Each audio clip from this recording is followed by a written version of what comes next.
how to help laboratories engage or enroll in external quality assurance. And I think this is a key point.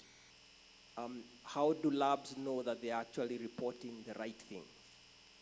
So external quality assurance, such as Nordic or CAP rather, can actually give laboratories a chance to compare themselves with other laboratories and ensure that they're actually reporting the right thing. Now, EQAs are expensive, so an alternative would be for labs to perform peer-to-peer comparisons. So lab A can actually pair up with lab B and C and see how we are actually reporting this adequately. The other challenge here would be, we could call it the elephant in the room, is that if you look at both of those studies, the breast 04 and 06, they use a monoclonal antibodies, the 4B5. It's from Roche, and it's performed on a Ventana instrument, either the XT or the GX or the Ultra. They tend to have names of cars. But not everybody has those instruments. So in Kenya, for example, or we could think of West Africa or other countries in Africa, you're going to have other vendors. So we have DACO who run either the Autolink 48 plus. Then you have instruments from Leica. So they have different platforms and they have different antibodies. So how will that translate? The studies were performed with the Roche Ventana platform. So are we saying in Kenya we are probably going to defer our 2+ and 1+ to a lab that has a Ventana platform for confirmation? I don't know the answer to that question. But I think one of the solutions would be we probably need to do a clinical trial to establish that what we are seeing on a Ventana is probably agreeing with these other instruments and to what degree. So that will be a challenge, that not all labs have this antibody and the platform used to perform the studies that we have seen. Thank you very much. We just want to ask the same question to Dr.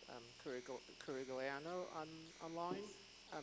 What are strategies for ensuring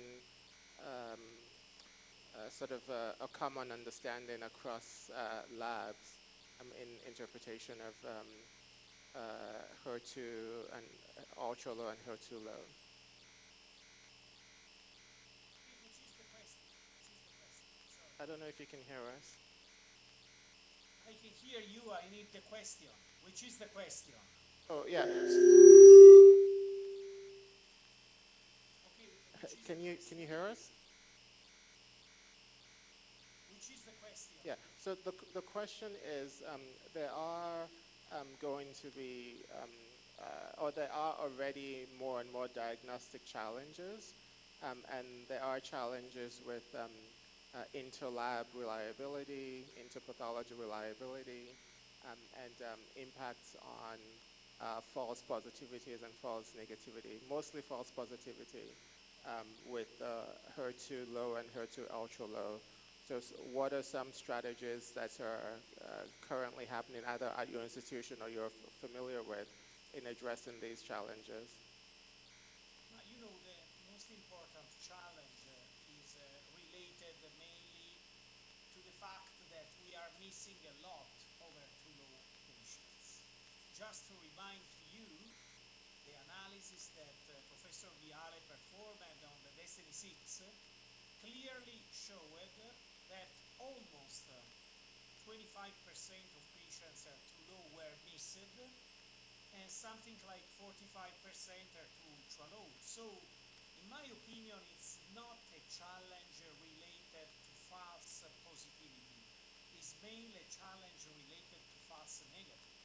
So first, it's essential that all pathologists report the level of HER2 according to the ASCO-CAP definition. So I would like to see 1+ and 2+.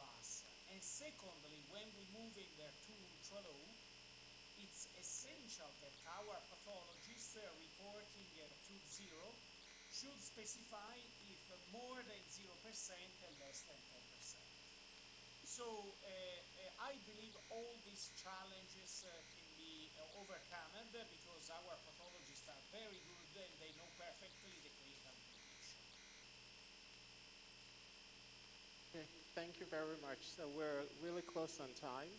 I just wanted to ask one more question to the group in here. I want to get a sense of how many people currently have access to the antibody drug conjugates for HER2.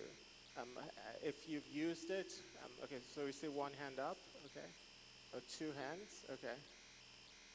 So I think that's obviously going to be one of the main considerations is if this is going to be impacting such a large proportion of patients